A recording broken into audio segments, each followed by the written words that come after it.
I don't know, I just felt like there was a missing part of myself that I wasn't really listening to. And there was this feeling and yearning for more. And the only way I was going to find what that was to go out into a place, into an environment, into a setting that would completely challenge me and make me feel like all I had to take care of was myself.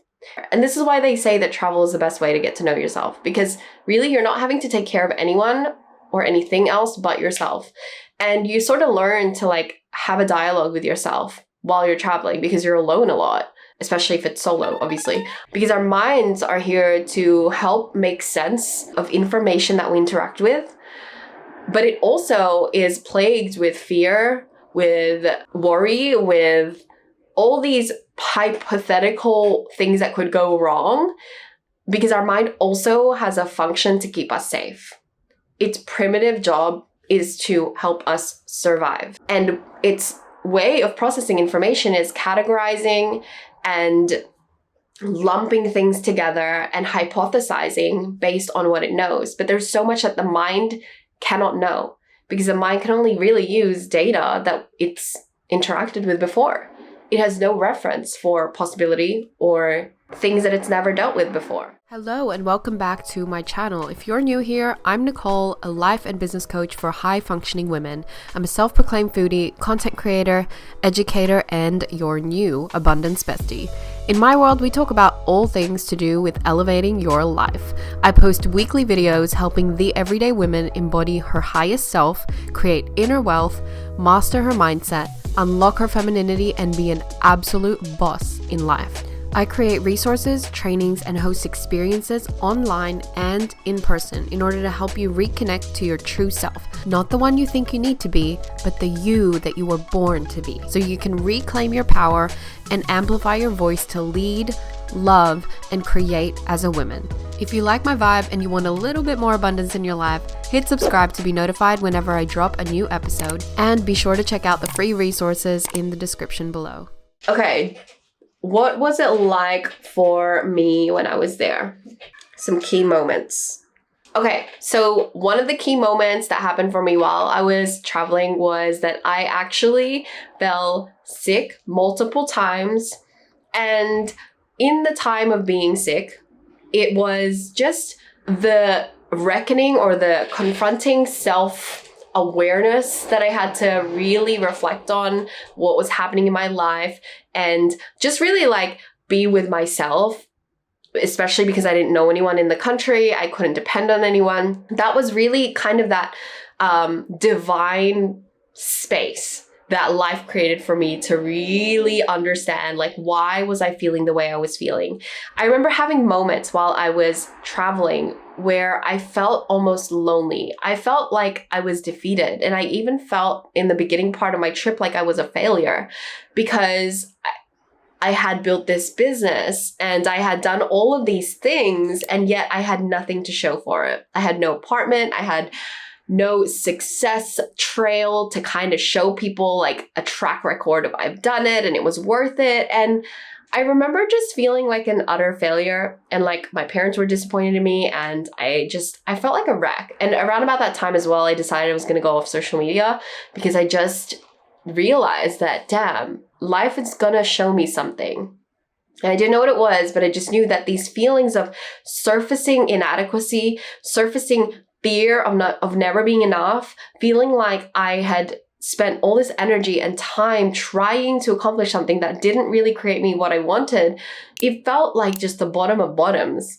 And that was a huge moment for me. Remember how I mentioned that the date was really important? So essentially, the date that I ended up booking was a date that basically you're not allowed to travel. It's called Nyepi. It's called Silent Day in Bali. And it is a day where there is no activity on the roads. You're not allowed to leave your house. You're literally meant to stay indoors and be silent.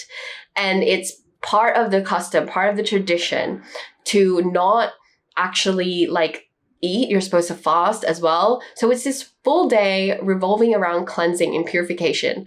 This was a day that I ended up coming to into Bali, and I remember just feeling so like I had made a huge mistake.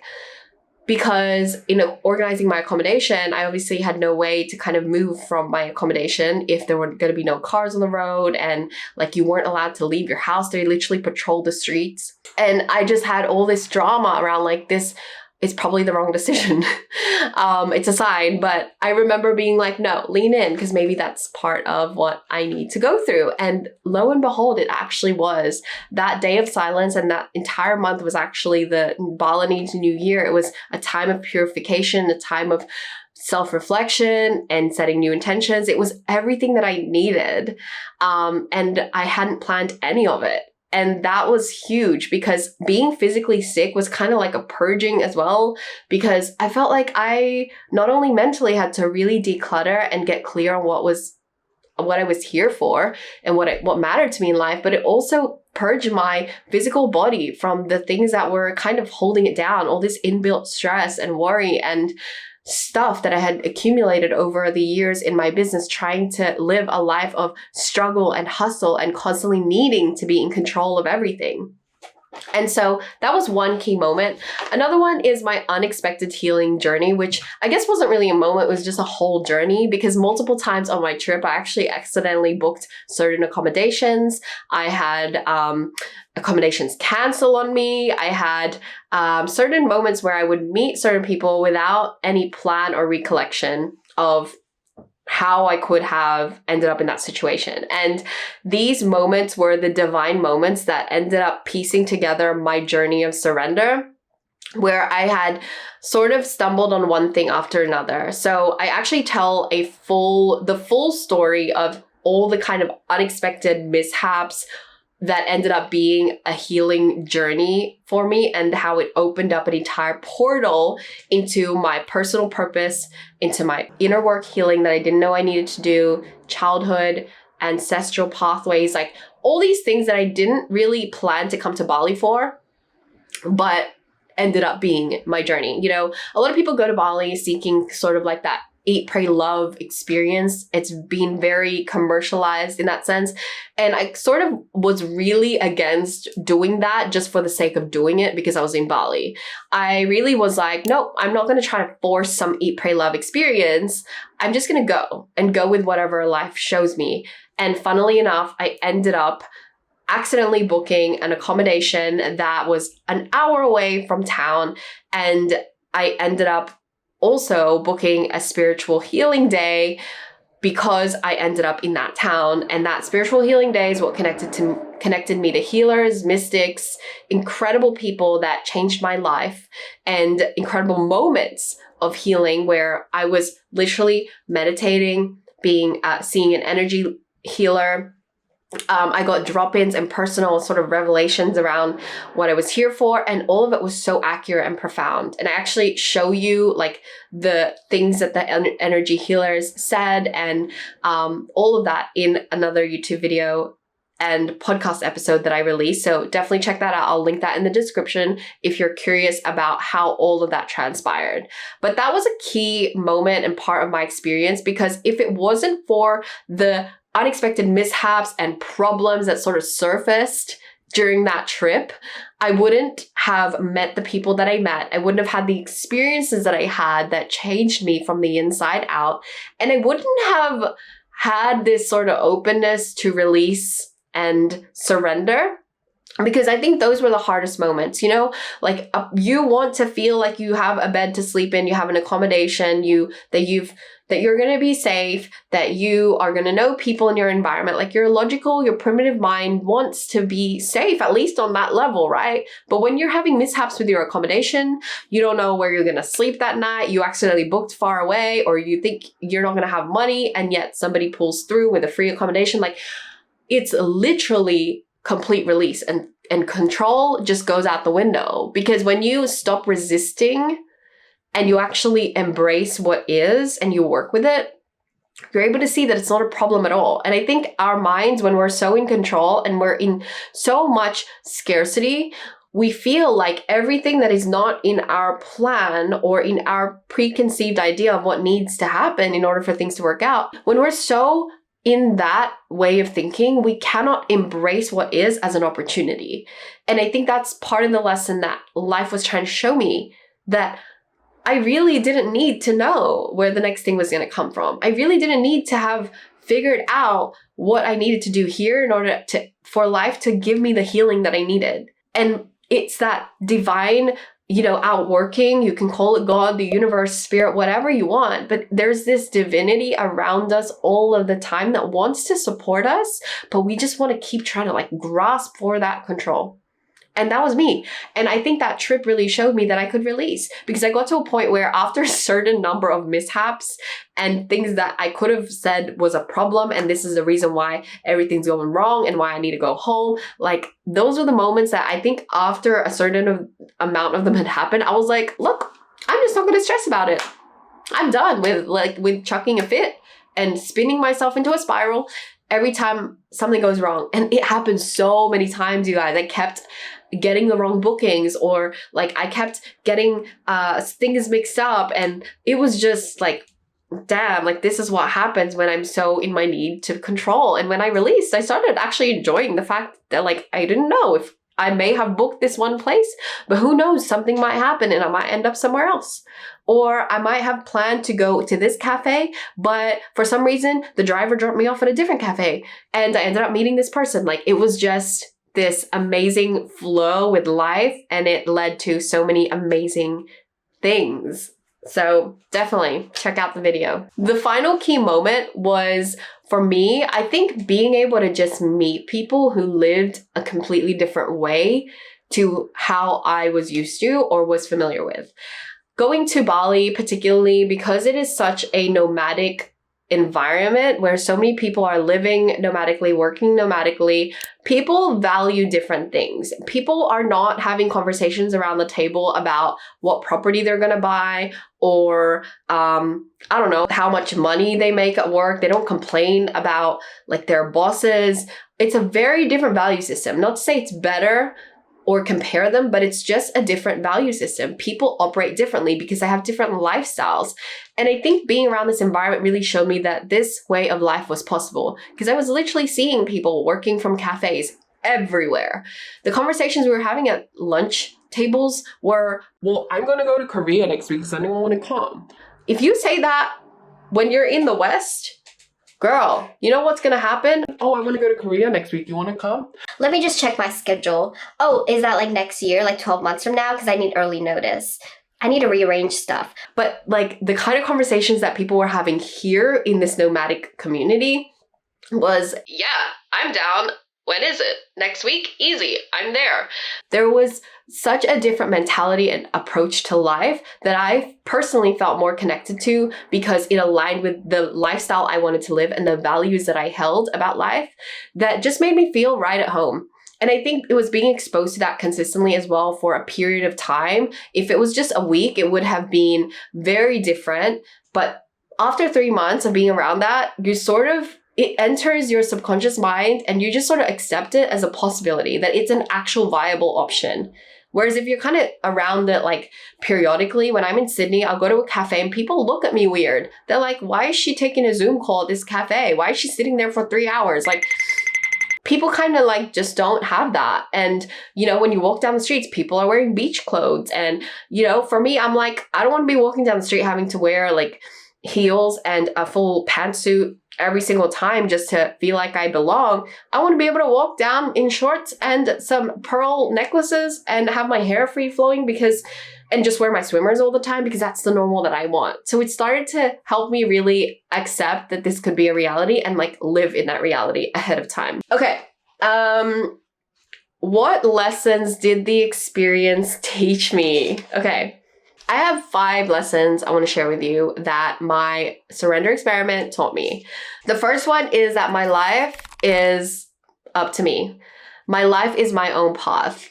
I know it sounds super simple, but at the end of the day, I think that was the most profound thing that I really learned, because a surrender experiment invites you to become uncomfortable for a reason. Because if you stay in comfort, all you ever know is what's predictable and what's already happened in the past. So essentially, your future is also predictable. What I realized was that when I decide something is of value to me, I actually can just decide to dedicate my resources, my time, money, energy to giving myself access to that. And all of that is based on what I give myself permission to. And I realized after going on this trip that I really needed to practice more of that self-trust and the permission to go and do what I want and dedicate those resources to what I want, as a way to kind of have that feedback loop that I can have that. Because every time I gave myself permission to have something and then to dedicate resources to it, it sort of showed me, oh, I can trust that I'm going to be okay because I know that I'll have my own back. And to me, the surrender experiment, while it's this entering the unknown and allowing life to also invite me to places that I needed to be and just respond, there's also that self-led direction that if I feel like what I want in this life is to have a life where I'm able to be by the beach, or I'm able to do stuff and have meaningful experiences that matter to me while having a business that supports me and the goals that I have and my partner and all these things that matter to us, then that is up to completely myself to give. And unless you do something about your situation, or at least experiment, then you're never going to have a different reality. The second lesson is that I am allowed to redefine myself. I think this experience really showed me that I didn't need to be the same Nicole forever. And I think sometimes we box ourselves in because everybody in our environment reflects back to us who we are used to being. They're like, you're that funny girl. You're the one who's always late. You're the one who is always so serious. Or that's not how you are. And this really showed me, this experience of trust and being open to evolve really showed me that I don't have to be that one identity forever. I can choose to change. I can choose to let other parts of myself show. And that is the beauty of also being uprooted and being in a different environment, because then you're surrounded by people who you can literally reinvent yourself around. People don't hold you to a certain image or certain behavior pattern. It's not like hanging out with your high school friends where you kind of revert back to your high school self because they trigger that in you.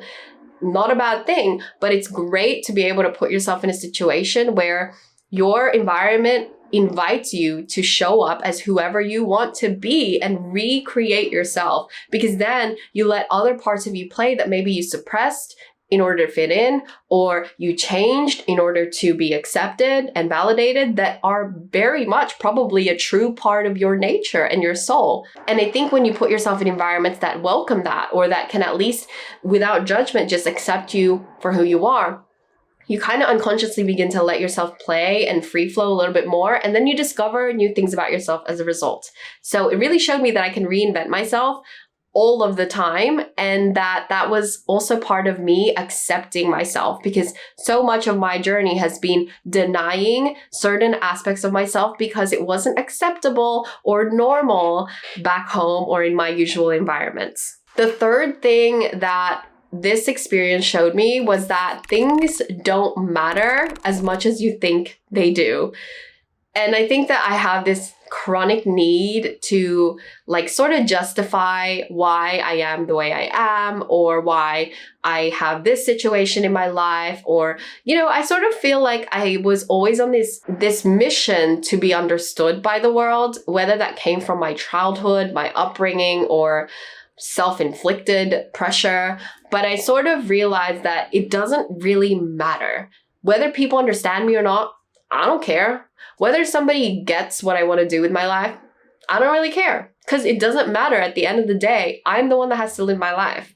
And I'm the one that has to show up for the things that I say matter to me, or the things that I commit to. So this experience showed me that I need to be accountable for what I say I want. Otherwise, I'm going to be living in a self-inflicted prison, because nobody else is responsible. I can blame them. I can say, oh, she made me do this, my mom made me do that, and the reason why I'm here is because of that person, or the reason why I'm miserable is because of my boss. I could say all these things and play the blame game, but at the end of the day, I'm the one that's gonna have to live in that prison. I'm gonna have to lie in my own bed. So why make it harder? Why not work with myself to actually create a life I love and stop having to prove, explain, or justify to anybody else?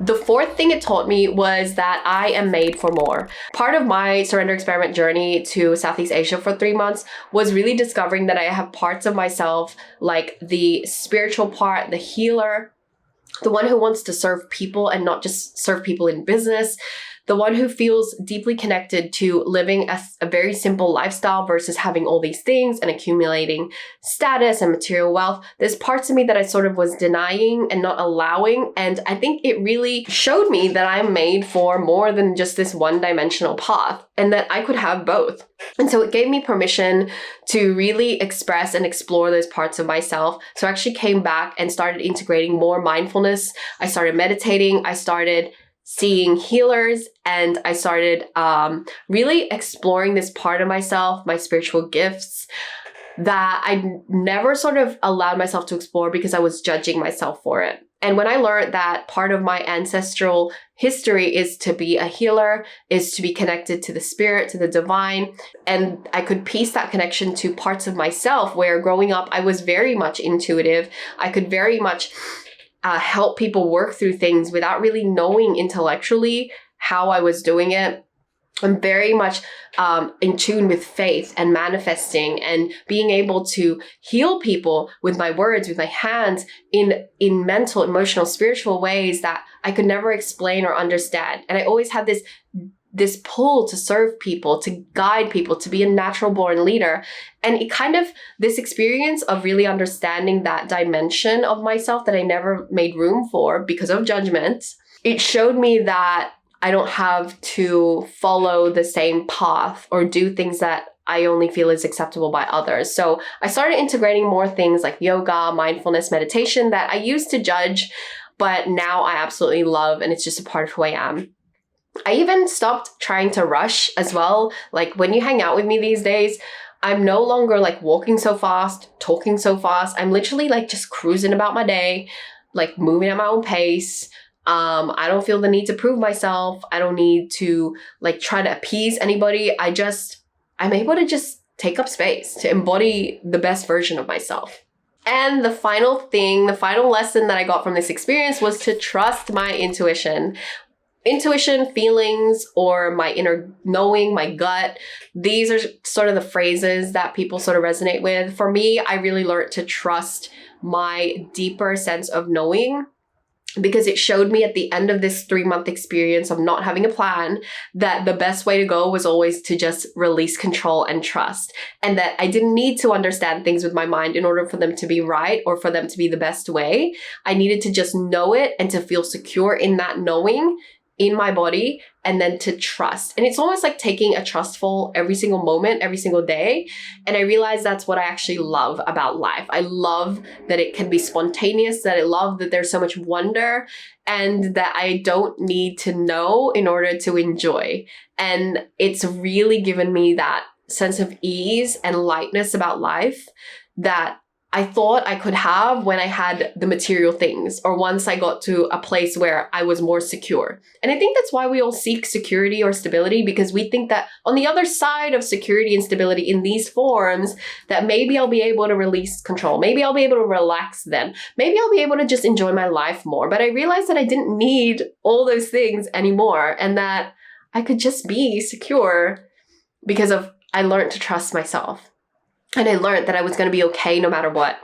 And I learned that I didn't need to know or to figure it out in order for it to work out, because I was going to be okay, and what was meant for me would come to me in its own time.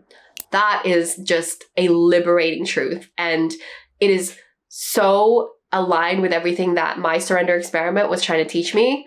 And ironically, it had to teach me in a way where I had to get uncomfortable. I had to release control, and I had to feel like I was utterly helpless, because that's what really ingrained that message in me. How has it affected my life ever since? Just in so many ways. The biggest way is that I no longer feel the need to have to plan everything. From my day-to-day life to my business, I almost feel like I get repulsed by the thought of doing too much planning. The old me needed a 3-month plan with all the micro details and the deadlines and the schedules. The old me needed to have strategies for every single thing. The old me needed to have a checklist and to do the checklist, or else I wasn't able to feel good enough. The old me couldn't rest and listen to her body and give myself what she needed unless I had met this criteria of things to do.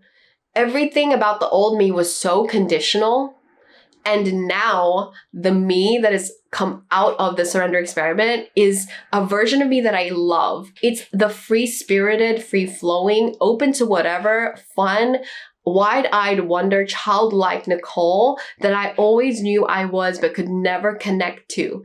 And it took uprooting myself from that environment and being exposed to a new way of life to see that I was gonna be okay, that the results that I wanted were going to happen, but just not in the way that I wanted or planned, and that wasn't a problem at all. For me, it's changed the way that I see myself because I now understand that I no longer need to appease anybody. I no longer needed to fit into anybody else's mold of what I needed to look like. I no longer needed to apologize for things that I do and the way that I do it, because I don't need to be accepted by anybody else because I finally accept myself and see myself fully. It allowed me to heal the parts of myself and to understand the parts of myself that I have been so unkind to because I just had a lot of fear. And now that I feel security and safety within myself and I can generate that peace, joy, love, knowing from within my body and not having any circumstance need to rearrange itself to make me feel good. Now that I know that that is within my power to do at any given moment, I don't need things to work out a certain way because I'm good as I am. And I enter every situation knowing that I'm going to be okay and that I'm enough no matter what. So what does true surrender mean to me? True surrender is completely releasing all control and the need to understand. For so much of my life, I lived through my mind and trying to understand and bring intellect into everything because I thought that if I could understand it, then I'd be able to replicate it. I'd be able to justify it. I'd be able to scale it. And my focus in life was about producing and having an image and maintaining a certain status or certain level of living. But now I realize that to me, living an abundant life is one that is aligned to what I value. It's one that is wholesome because I am whole. And it's one where I don't need to prove anything to anybody.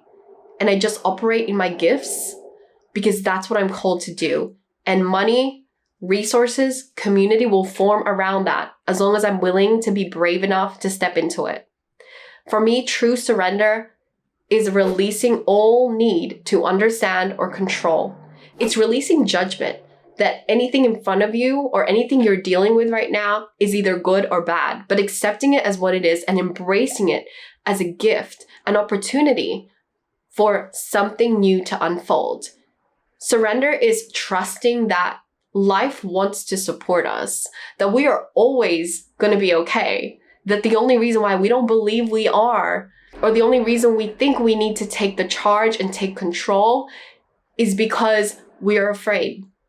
And that fear is not a problem. It's part of our human nature. But it's to work with that fear and to understand that even amidst the fear, doubt, worry, and these human emotions, that we can still enjoy, we can still embrace what is and find the beauty in it. And it's when we live in that lifestyle, that practice, that state of being where we're open and everything will always work out for our good, that we discover the true joy of life, the joy that we think we will find on the other side of control, on the other side of accolades and status and approval from other people and hustle. We actually can find it here. And it just begins with being willing to release and drop the expectation, the standard of what we think gets us there or what we think allows us access to it, and to tune inward to what already is, to who we already are, to release the labels, to release the need to have to be a certain way, to perform, to play a role in this life in order to be accepted, loved, validated. It's releasing all of that and truly stepping into the freedom is allowing ourselves to be seen as who we are. We spend our lives trying to please other people. We spend so much energy trying to maintain a role or upkeep a certain image when the easiest thing is actually to let go of all those things and just be ourselves, to be willing to be seen as ourselves and to make an impact doing our own purpose with joy. And that cannot be accomplished if we're so tightly clinging to pleasing other people or doing things a certain way because it's going to be acceptable. We each have our own path in this life, and we get to create it as we go. And whatever way we allow ourselves to go is the way that's going to show us what matters. And if any time what matters to us is not being reflected in the path that we're taking, if we're not brave and step out and do something different or challenge that complacency, then what we're doing is we're settling for what's comfortable. We're settling for what is comfortable, and we're labeling it as safety. We're labeling it as security, and we're glorifying it because we're like, this is how we're going to feel control. But maybe your safety, maybe your true sufficiency, maybe your true stability is actually found on the opposite side of control. Maybe it's found in the surrender and the release into who you actually are, into who you are here to be. The final question is, who is this surrender experiment for? So the surrender experiment is for anybody who truly feels like there is a longing inside of you to get to know yourself deeper. If you have ever thought to yourself, there's got to be more to life than this, and you look at your current situation in life, it might not be amazing, might not be terrible either, but it's just comfortable.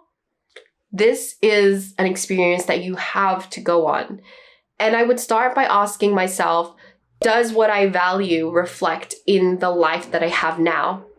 And unless I do something different, will it actually change? And just asking yourself that question will allow yourself to really see what is true for you and what is something that you maybe are allowing or settling for or hiding behind because it's safe or comfortable or predictable.